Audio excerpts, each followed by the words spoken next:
Om Namo Bhagavate Vasudevaya. Om Namo Bhagavate Vasudevaya. Om Namo Bhagavate Vasudevaya. So we'll continue our reading from Śrī Laghu Bhāgavatāmrta of Śrīla Rupa Gosvāmi by Gopi Pranadham Prabhu, and we will continue with our reading with chapter 2 today. We'll actually start chapter 2, Purush Avatars and Gun Avatars, and coincidentally today is the disappearance day of Śrīla Rupa Gosvāmi, one of the Shad Goswamis of Vrindavan. Mukam karoti vachalam pangum langhete girim yat kripatamam vande Shri Gurum Dintarinam Paramananda Madhvam Shri Chaitanya Ishwaram Hari Om Tat Sat. Text 1, chapter 2. Athavataraha kathyante Krishno yesho cha pushkalaha. Next comes a discussion of the Lord's avatars, among whom Krishna is the most complete. By calling Krishna the original personality of Godhead, Bhagavan Swayam, Srimad Bhagavatam indicates that he is the source of all the avatars of Godhead. The next topic is the avatars who expand from Krishna. But isn't Krishna himself said to be one of the avatars? Yes, in the context of making a list of the avatars, it is convenient to list him among the others. But he is Pushkala, the most complete. He is original Swayam Rupa. According to the Haima dictionary, Pushkalastu Purane Shresthe. Pushkala means complete or best. Text 2. Talakshanam Purvokta Vishwa Karyartham Purva Iva Cheta Swayam Dvarantaren Vavihi Syur Vatarastada Stutaha.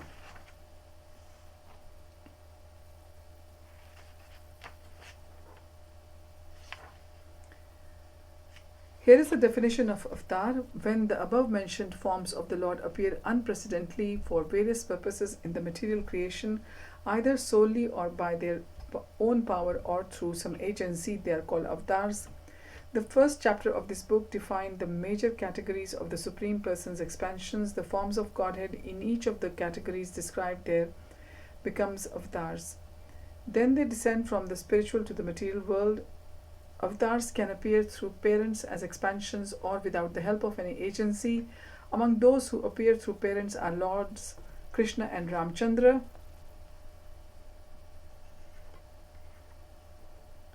The sons of Vasudeva and Dasharath, respectively. Among those who appear as expansions is Garbhodakshai Vishnu, who expands from Sheshai Mahavishnu in the causal ocean, and among those who appear without help are Matsya and Hamsa. The various purposes of the Supreme Lord's avatars can be summarized generally as Vishwakarya, creating the universe and helping its inhabitants. Mahavishnu, for example, agitates primordial nature with his glance and stimulates her to evolve the causal elements. Other avatars subdue malefactors for the relief of the demigods and other faithful servants of the Lord. Others bestow upon the eager seekers of truth the greatest benefits by revealing themselves, by teaching the principles of pure devotional service, and by granting the bliss of love of Godhead. Although the Supreme Lord's forms exist eternally as avatar, they dramatically appear in the material world as if novel creations of the times and places of their advent. Text 3. Tacha dwaram tadekatma rupa pastad bhakta evacha shesha shayaya diko yadvadva sudeva vadiko apicha. The agent through whom an avatar appears can be a tadekatma form of the Lord, such as he who lies on Sheshanak, or a devotee of the Lord like Vasudeva. Text 4.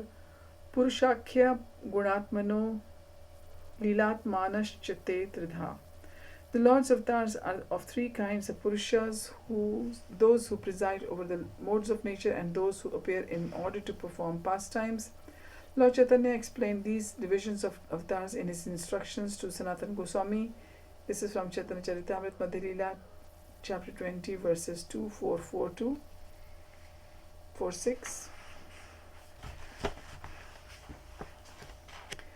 Text 5. Prayah Swamshas Tatha Vesha Avatara bhavyantami atra yah sayat swayam rupah sogre vyakti bhavishyati. Most of these avatars are either Swamsha or Avesha expansions. The one avatar who is Swayam Rupa will be discussed later on.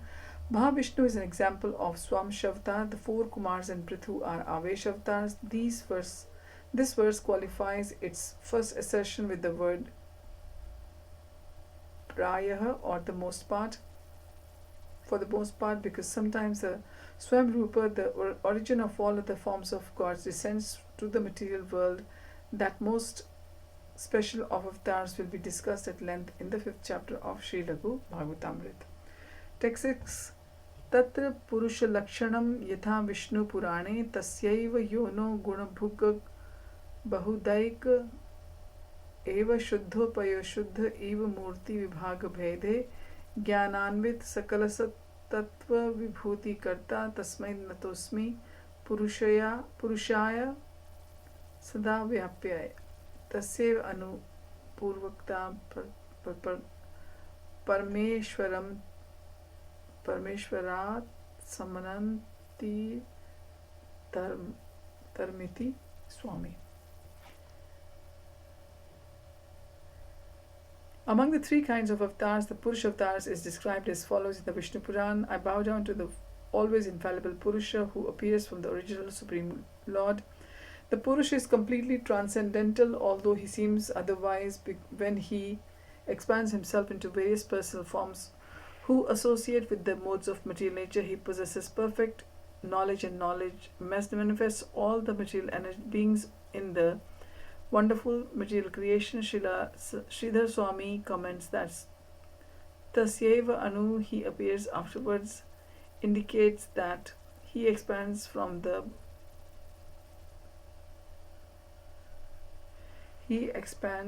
Supreme Personality of Godhead who had been previously described, as indicated by the word Anu in this verse of the Vishnu Puran. The Purusha avatar expands from the original Godhead who was glorified a few verses earlier. Nanto sti yasya na cha yasya samudbhavo sti vriddhir na yasya parinam vivarjitasya na pakashayam cha sammu Paiti avikalpa vastu yastam matosmi purushottamam adyam ityam. I bow down to him who has no end and no birth, who does not develop or change, and who never suffers decay. He is the immutable reality, the Supreme Personality of Godhead, the original worshipable Lord. From Vishnu Puran 6.8.58. The Purusha associates with the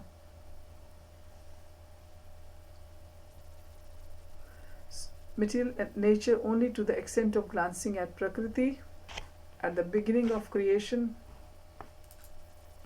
and maintaining conscious control over the creation that evolves from her. He never gives up his unity even while expanding into numerous amsha forms. He generates the wonderful cosmos, filling it with all sorts of living things. Does this mean that the Purusha becomes affected by contact with the nature and are created? No, because the entire process of creation is set into motion simply by his desire. Prakriti cannot affect him, while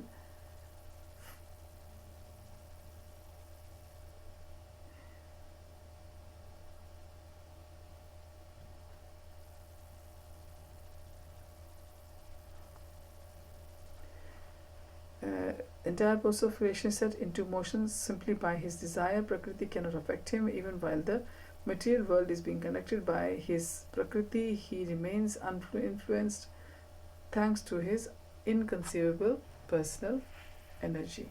So, okay, we'll continue our reading from text 7 next times. Thank you for joining. Hari Om Tat Sat. Hare Krishna. Shri Prabhupada ki Jai. Rupa Goswami ki Jai.